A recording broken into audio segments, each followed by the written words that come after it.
Hey, welcome to The Explainer. Today, let's put on our detective hats and step into a really modern crime scene. Forget the yellow tape and the chalk outlines. This one's happening right now, inside servers and networks all over the world. We're talking about a ransomware attack, and we are going to investigate it like a true crime. I mean, really think about it for a second. We usually think of cybersecurity as, a technical problem, a bunch of ones and zeros that went wrong. But what if we flip the script? What if we treated it like a real investigation? A crime with culprits, motives, and clues left behind. Because honestly, that's exactly what it is.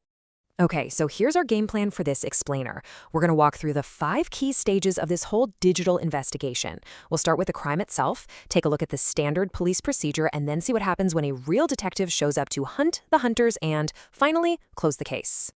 All right, first things first, we got to understand the crime. A modern cyber heist isn't just about locking you out of your own digital house anymore. See, these days, the bad guys are way more ambitious and a whole lot more dangerous. So, the way these crooks operate has totally changed. The old school method was pretty simple. They'd encrypt your files and demand some money. But today, they've moved on to something called double extortion. They don't just lock your files. They steal a copy of your most sensitive data first. All of a sudden, it's a full-blown hostage situation. You're not just paying for a key anymore. You're paying them to keep your company's secrets off the internet.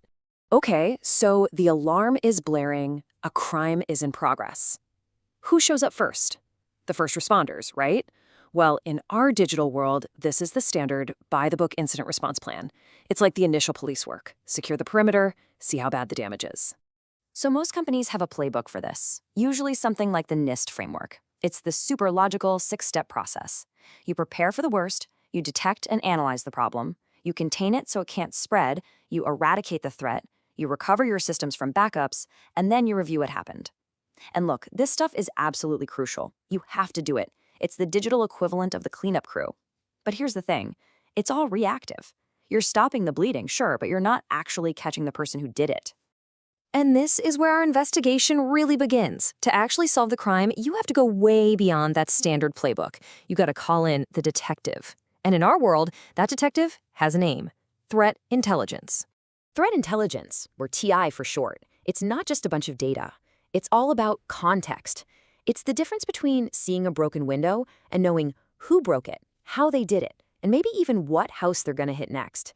It's the complete case file on the criminal gangs, detailing everything about them. Yeah, and a huge piece of this is figuring out the criminal's signature moves. In the security world, we call these TTPs. That's tactics, techniques, and procedures. Basically, it's their MO, their modus operandi. Do they like to pick locks, or do they just smash windows? Do they always work at night?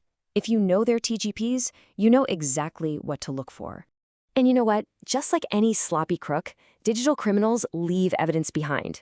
We call these IOCs, or indicators of compromise. Seriously, think of these as the digital fingerprints on the doorknob, the tire tracks from the getaway car, the specific tool they left behind at the scene. You get the idea. These are the clues that lead us right to them. All right, so now our detective has a case file. We've got our threat intel. And this is where the game totally changes. We're not just reacting anymore. We can actually go on the offensive. We can start hunting the hunters. So what does this actually look like? How does it work? Well, our detective, that threat intel feed, is just constantly pushing us new clues. It'll tell you the exact MO of a big-time gang like Lockbit, so you can guess their next move. It gives you real-time fingerprints, those IOCs, that you can plug straight into your security tools to block them. It even lets you, listen in on the criminal underworld, scouring the dark web for your company's name or stolen passwords before an attack even happens. So let's put this side by side.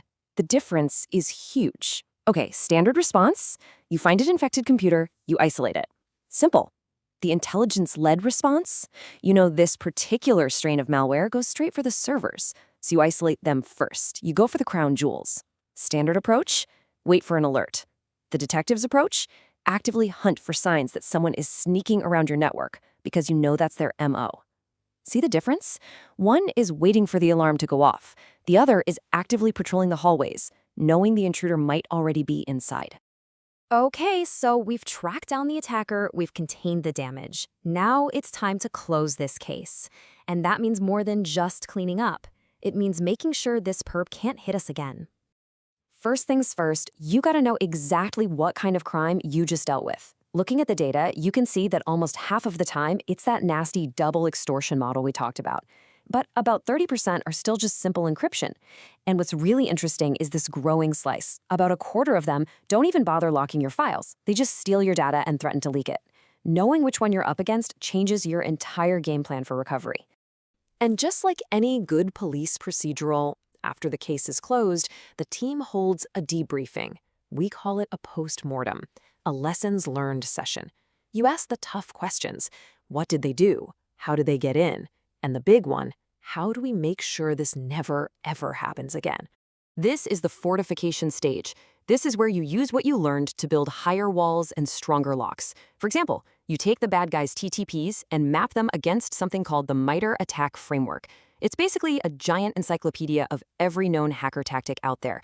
Then you automate your defenses, feeding that intel right into your firewalls and your EDR systems, which are like security cameras on every single device. You start making proactive threat hunting a daily habit. And this is so, so important. You have to strengthen your identity security. We're talking multi-factor authentication, privileged access management. You lock down the master keys to the whole kingdom. Because honestly, that's how most of these guys get in the front door to begin with. Stolen credentials. And all of this really boils down to one final critical question. When you look at your own defenses, are they just a janitor showing up to clean up the mess after the break-in? Or are they a detective walking the beat, looking for clues and stopping the crime before it even happens? Because in today's digital world, you just can't afford to be the janitor. You have to be the detective.